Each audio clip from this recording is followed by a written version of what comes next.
Marc Marquez tegaskan satu syarat untuk rekonsiliasi dengan Valentino Rossi. Ego boleh besar, tapi harga diri nomor satu. Brno, Republik Ceko, drama klasik MotoGP kembali mencuat.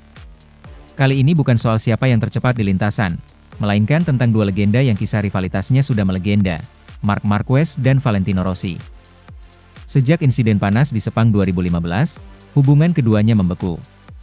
Tak ada jabat tangan, tak ada sapaan hangat di paddock. Namun, menjelang MotoGP Ceko 2025, Marc Marquez akhirnya buka suara soal peluang rekonsiliasi dengan sang rival lama. Namun, Marquez tak asal bicara manis. Ia menegaskan bahwa jika ingin berdamai, ada satu syarat mutlak yang harus dipenuhi, saling menghargai dan tidak saling merendahkan. Kalau mau bicara soal perdamaian atau rekonsiliasi, itu bukan cuma soal duduk bareng minum kopi. Bukan seperti di film. Yang penting adalah rasa saling menghargai. Kalau itu tak ada, buat apa? Ujar Marquez saat diwawancarai media Spanyol, sebelum bertolak ke Brno. Ego besar, tapi bukan segalanya. Marc Marquez mengakui bahwa baik dirinya maupun Valentino Rossi adalah sosok dengan ego besar. Wajar, mengingat keduanya pernah berada di puncak MotoGP dan membawa jutaan fans di belakang mereka. Ego itu perlu, tanpa ego Anda bukan pembalap. Tapi ada batasnya.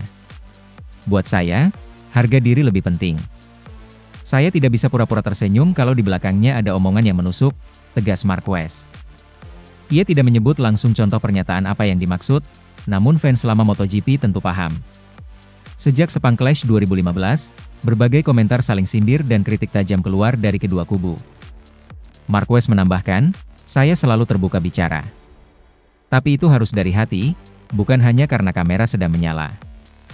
Rossi diam, VR46 Akademi fokus balapan. Sementara itu, Valentino Rossi belum memberi komentar langsung terkait pernyataan terbaru Marquez. Namun, dari kubu VR46 Akademi yang kini fokus di lintasan, suasana tetap adem. Francesco Bagnaia, Marco Bezzecchi, hingga Luca Marini memilih tak mengomentari terlalu jauh soal hubungan antara guru mereka dan Marc. Buat saya, Valentino dan Marc adalah dua legenda. Tapi sekarang, fokus saya adalah balapan, ujar Bagnaia singkat saat ditanya wartawan Italia. Namun di dalam paddock, banyak yang merasa sinyal damai sebenarnya sudah mulai terasa sejak beberapa musim terakhir. Beberapa kali Marquez dan Rossi terlihat berada di event yang sama, meski masih menjaga jarak. Fans MotoGP terbelah. Tak bisa dipungkiri, perseteruan Marquez versus Rossi adalah salah satu bahan bakar popularitas MotoGP.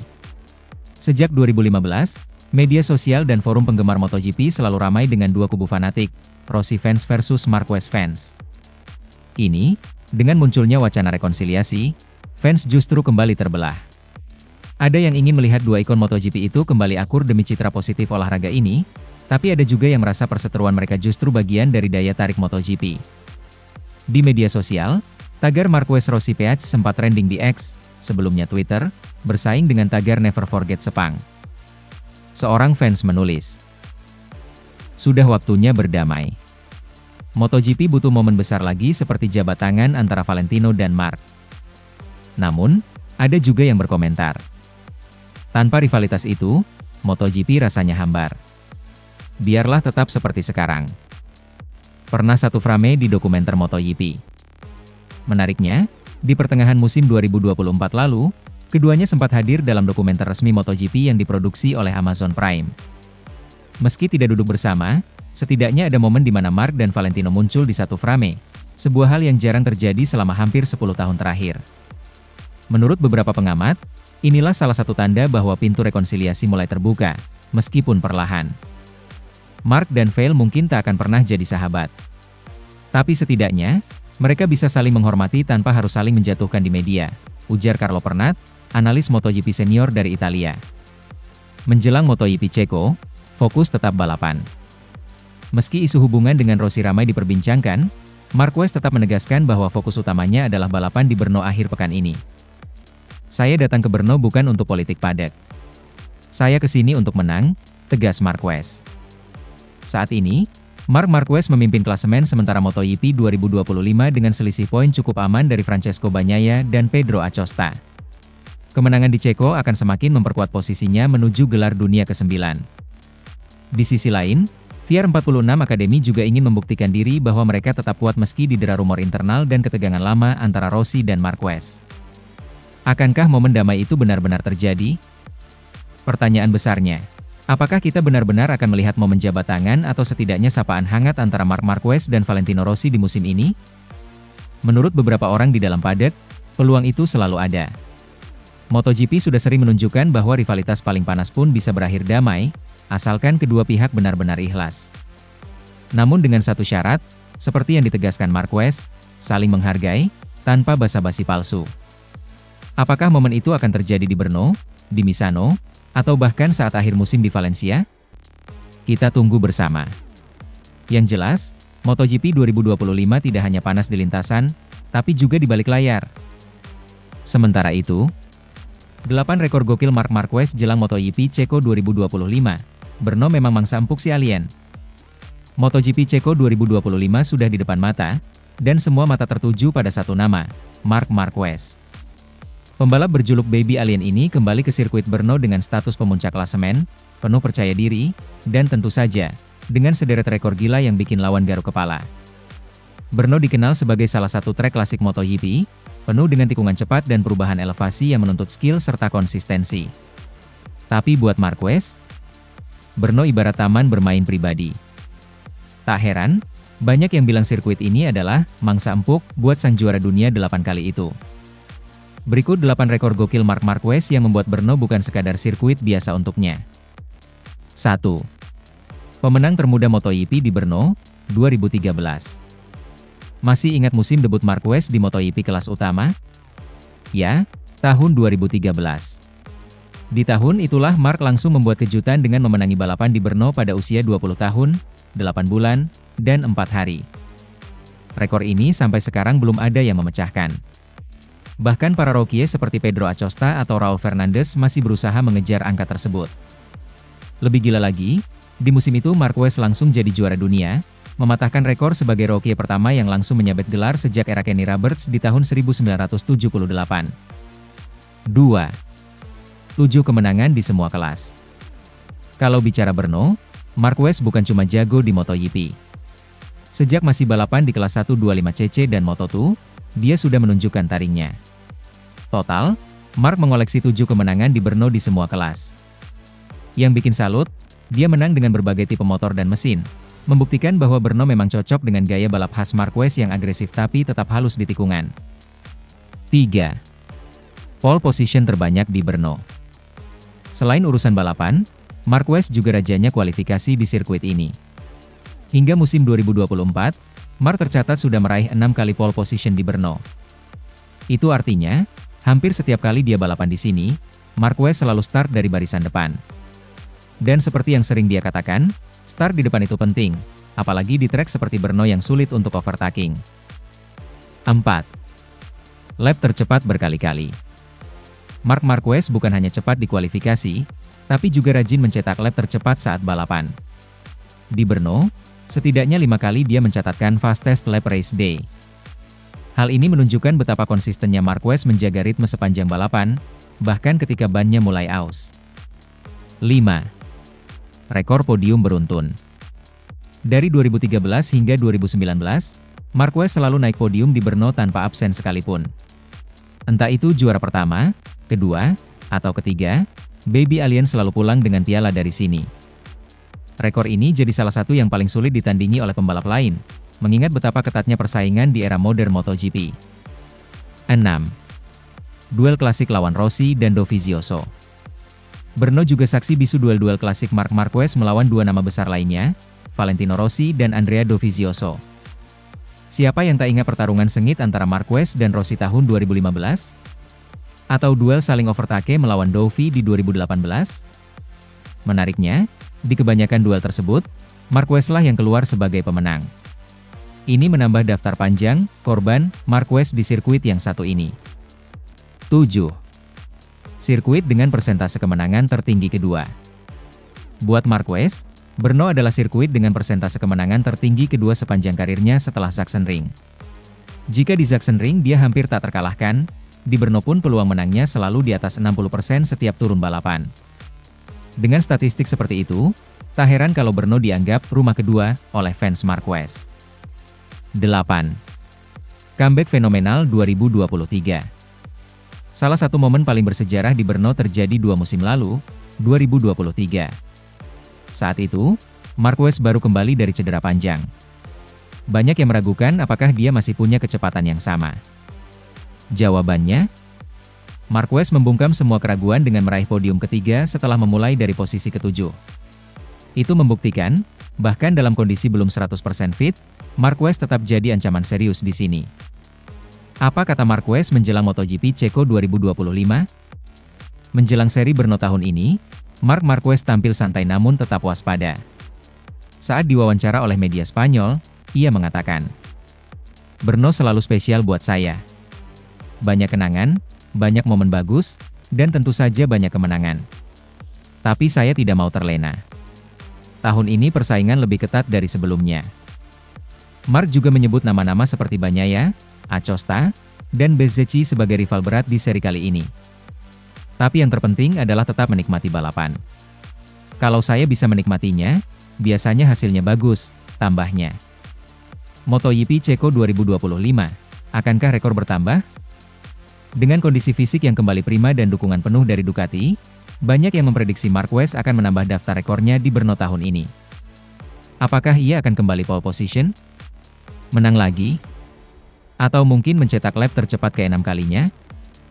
Yang jelas, akhir pekan ini semua mata akan tertuju ke sirkuit Brno. Dan untuk para penggemar MotoGP, bersiaplah menyaksikan aksi sang alien yang kembali berburu rekor di tempat favoritnya. Sementara itu, Marc Marquez berpotensi bertandem dengan Di Giannantonio di Ducati Lenovo, Bagnaia kabarnya merapat ke VR46. MotoGP 2025 kembali memunculkan rumor besar yang siap mengguncang bursa transfer. Setelah sempat tenang, kini kabar mengejutkan datang dari kubu Ducati Lenovo Team. Menurut laporan media Italia, Marc Marquez berpotensi besar bertandem dengan Fabio Di Giannantonio, Di Gia, musim depan di tim utama Ducati. Sementara sang juara dunia 2 kali, Francesco Bagnaia, disebut-sebut akan merapat ke VR46 Racing Team milik Valentino Rossi. Kabar ini jelas bukan gosip biasa. Jika benar terjadi, ini akan mengubah peta kekuatan di MotoGP musim depan, sekaligus memunculkan rivalitas baru antar sesama pembalap Ducati yang tersebar di 2 tim besar, Ducati Lenovo dan VR46. Kenapa Ducati memilih Di Gia? Nama Fabio Di Giannantonio mungkin tidak sepopuler Pecco Bagnaia atau Marco Bezzecchi. Namun, sejak musim lalu hingga pertengahan 2025 ini, Di Gia menunjukkan perkembangan luar biasa. Ia sempat meraih podium dan konsisten finish di posisi 5 besar. Menurut sumber internal Ducati, alasan utama mempertimbangkan Di Gia sebagai tandem Marquez adalah gaya balapnya yang halus namun tetap agresif saat dibutuhkan. Selain itu, Di Gia dikenal sebagai pembalap yang sangat komunikatif dengan tim teknis, sesuatu yang dinilai penting oleh Ducati. Fabio adalah pembalap yang terus berkembang dan tidak banyak membuat kesalahan. Dia tahu kapan harus menyerang dan kapan harus sabar. Itu karakter yang kami butuhkan di Ducati Lenovo, ujar seorang insider Ducati, seperti dikutip dari media Italia La Gazzetta. Bagnaia ke VR46? Bukan sekadar gosip. Di sisi lain, gosip mengenai kepindahan Francesco Bagnaia ke VR46 semakin santer. Kontrak Bagnaia dengan Ducati Lenovo memang akan habis di akhir musim 2025, dan hingga kini belum ada tanda-tanda perpanjangan yang pasti. Yang menarik, VR46 Racing Team, yang didirikan dan dimiliki langsung oleh Valentino Rossi, dikabarkan sangat ingin merekrut Bagnaia sebagai pembalap utama. Hubungan dekat antara Bagnaia dan Rossi membuat rumor ini semakin kuat. Pecco adalah bagian dari keluarga VR46. Jika dia ingin kembali ke sini, pintu kami selalu terbuka, kata Rossi dalam salah satu wawancara terakhirnya. Banyak yang memprediksi VR46 ingin meningkatkan status mereka dari sekadar tim satelit menjadi tim yang benar-benar mampu menyaingi Ducati Lenovo. Menggaet Bagnaia adalah langkah besar ke arah itu. Marc Marquez bertahan di Ducati Lenovo. Sementara itu, Marc Marquez tampaknya semakin nyaman bersama Ducati Lenovo. Meski sempat disebut-sebut punya opsi pindah, performa cemerlangnya musim ini membuat Ducati ingin mengikatnya lebih lama. Marc memberi kami sesuatu yang sangat spesial. Dia bukan hanya pembalap cepat, tapi juga membawa energi positif dan semangat juang yang menular ke seluruh tim, kata Gigi Dall'Igna, General Manager Ducati Corse. Dengan Marquez bertahan dan Di Gia masuk, Ducati Lenovo akan punya kombinasi pengalaman dan darah muda. Strategi ini mirip dengan yang pernah dilakukan Repsol Honda ketika memasangkan Dani Pedrosa dengan Marquez di masa lalu. Fans terbelah, stay with Ducati versus Pekotor 46. Di media sosial, kabar ini langsung jadi topik panas. Fans Ducati terbagi dua, sebagian ingin Bagnaia tetap bertahan, sebagian lagi mendukung Di Gia naik ke tim utama. Tagar stay with Ducati dan Pekotor 46 ramai di X dan Instagram sejak Selasa pagi. Pecco itu wajah Ducati, masa malah dilepas? Tulis salah satu netizen. Tapi ada juga yang berkomentar, saatnya darah baru. Di Gia pantas naik ke pabrikan. Yang menarik, sebagian fans VR46 malah menyambut positif kemungkinan Bagnaia bergabung. Kalau Pecco masuk, VR46 makin kuat. Bisa benar-benar saingi Ducati Lenovo, tulis penggemar lainnya. Apa kata para pembalap? Saat ditanya soal kabar ini, Marc Marquez tetap santai. Saya fokus ke balapan dulu. Tapi siapapun partner saya nanti, saya yakin Ducati akan memilih yang terbaik, ucap Marquez. Fabio Di Giannantonio sendiri mengaku tersanjung mendengar kabar tersebut. Saya sih siap. Tapi semua kembali ke keputusan Ducati, katanya dengan senyum lebar. Sementara Bagnaia memilih irit bicara. Saya belum memikirkan musim depan. Fokus saya saat ini adalah menutup musim 2025 sebaik mungkin, ujar Bagnaia. Namun dari gestur dan caranya menjawab, banyak yang menilai Bagnaia memang sudah setengah hati di Ducati Lenovo. Apalagi dengan adanya Marquez yang kini jadi raja baru di dalam garasi. Analisis, langkah cerdas Ducati. Menurut pengamat MotoGP Italia, Carlo Pernat, keputusan Ducati ini masuk akal. Marquez yang sedang di puncak performa dipertahankan, sementara Di Gia yang haus pembuktian diberi kesempatan di tim utama. Ducati sudah punya Marquez sebagai andalan. Mereka butuh pembalap kedua yang bisa melengkapi, bukan yang punya ego sama besar. Di Gia cocok untuk itu, kata Pernat. Sementara soal Bagnaia, Pernat melihat VR46 adalah tempat yang pas. Dia anak didik Rossi, sudah waktunya kembali ke keluarga, tambahnya. MotoGP 2026 akan semakin seru. Jika semua rumor ini benar, maka MotoGP musim depan akan semakin seru. Ducati Lenovo dengan Marquez dan Di Gia, sementara VR46 diperkuat Bagnaia dan mungkin Bezzecchi. Persaingan antar tim Ducati bisa jadi lebih panas dari sekadar antar pabrikan. Yang jelas, drama bursa transfer MotoGP belum akan berhenti sampai pengumuman resmi keluar. Kita tunggu bersama.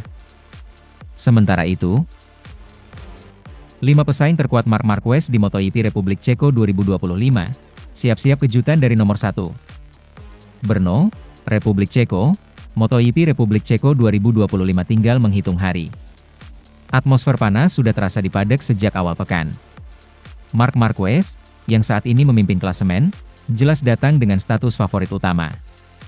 Namun, jangan salah, di balik dominasi Baby Alien itu, ada 5 nama yang siap memberi kejutan dan merepotkan sang pemimpin klasemen.